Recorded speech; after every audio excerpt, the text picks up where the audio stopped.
now on her first trip as an official presidential candidate to Iowa, Carly Fiorina. Former New York Governor George Pataki, Wisconsin Governor Scott Walker, Rick Santorum, and former Maryland Governor Martin O'Malley, Ohio Governor John Kasich, Senator Bernie Sanders, and Texas Senator Ted Cruz. After I caught up with Chris Christie, Republican presidential candidate, South Carolina Senator, and moonlighting stand-up comedian Lindsey Graham. A lot of people have come and said, I didn't know who you were.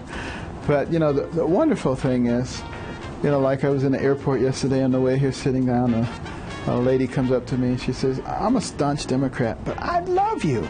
That's pretty good. That's good. That could be Ben Carson's slogan. Staunch Democrats love me. Do you ever, though, have to actually live on your paycheck as a temp person? At the end of every week, you know, I would have maybe 5 cents in the checking account. I remember needing to rent an apartment and the landlord asking me, well, how much money is in your checking account? And I wrote down $50 because that was true. Okay. So I have lived paycheck to paycheck. So what's different this time? What's different is the country has been in stagnation 4 more years.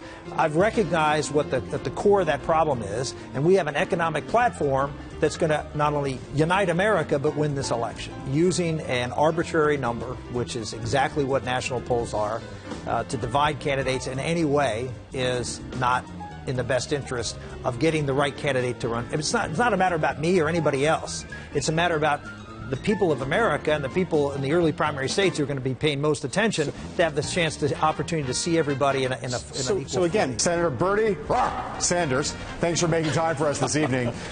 Senator Sanders, you're never going to forgive me for that, are you? I'm not. Neither is my cardiologist. We got to lift the restrictions. You've got people who could draw in airstrikes with laser-guided components as air controllers, who could be doing the job to help the allies that we have, the Sunnis, the Kurds, and others. But we're not lifting those restrictions. I think that's an important next step. I like Marco Rubio a lot. Obviously, I'm deferential to governors. I think there's a lot that's we bring to the table as having proved executive experience. But I do like Marco Rubio. I think he and I have similar thoughts in national defense and foreign policy. Overall, like him, and I like the fact that you probably commented on this, that when it was his birthday, I sent a nice little tweet saying, Marco, happy birthday from 140-something to another. Just first talk about your mother who died of Hodgkin's disease. What was that like? She fought, man. I tell you, she wanted to live so bad. She got sick, like I say, sometime in the fall of '75 and going through chemotherapy. And when you got a family member who's in a bad way, you want to will them well. I mean, you don't want to give up. God knows she didn't want to give up.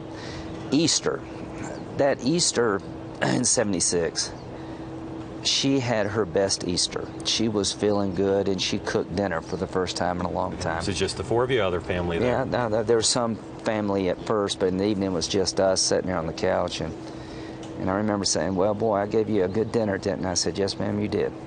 And, you know, so we thought maybe we're going to be the 1% here, and by June she was gone. A couple calls to people who were my close friends, and I said, by the way, I was thinking this morning about something, and then I kind of made a decision. They said, you know what? I said, well, I've decided I'm going to run for president of the United States. And they were stunned. They burst out laughing. I think sometimes people just don't understand me. You know, some people have known me from 20 years ago, and they're commenting who I am today. And, you know, I'm not who I was 20 years ago. I liked who I was 20 years ago, but I like who I am now. And, you know, everything was fine. And, you know, no big gyrations, it just was good. I enjoyed it. You know what? It was really fun to deliver the talk and to have so many people there. That's what's kind of a little bit overwhelming. Where do you think we are? Not necessarily where you are, but where are we as a country, do you think, now in this question of what is worth sending American men and women overseas to fight for? One of the things that preceded the failure of the nation state of Syria and the rise of ISIS was the effect of climate change and the mega drought that affected that region, wiped out farmers, drove people to cities, created a humanitarian crisis that created the symptoms, or rather the conditions of extreme poverty that has led now to the rise of ISIL and this extreme violence. So the pandemic in West Africa, there are many instances where we're behind the turning radius of a crisis and left with only military responses once it whips up and becomes too great. And I'm not asking you to repudiate Donald Trump as a person. I don't think you're as good friends with him as some of the other people in the race who have been critical here. So I'm trying to understand what separates you from the others who feel this is sort of beyond the pale. I'm not going to engage in the media's game of bashing another Republican candidate. I'm just not going to do it. Some people say the reason you're not doing it, and you haven't been critical of his previous comments, is because you want to make sure that if he does get out of the race, you're able to win the supporters that he has now. Is this a political calculation? I am not going to go into the gutter with personal attacks and impugning character. Now, let me be clear. I do think policy distinctions are fair game. So I will talk about differences, whether it is on amnesty or Common Core or religious liberty or marriage or life or any other issue. That's what's supposed to be the bread and butter of politics. But I'm not going to engage in personal attacks impugning anyone else's character. Would Hillary Clinton be worse on the economy than Barack Obama, or you think about the same? Or? Well, if we can just take some anecdotal snapshots, if doubling the capital gains tax is worse than Barack Obama.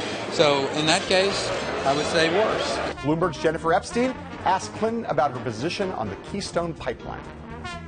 Well, Jen, thank you for that. You know, no other presidential candidate was Secretary of State when this process started, and I put together a very thorough, deliberative, evidence-based process to evaluate the environmental impact and other considerations of Keystone. So I will refrain from commenting because I had a leading role in getting that process started, and I think that we have to let it run its course.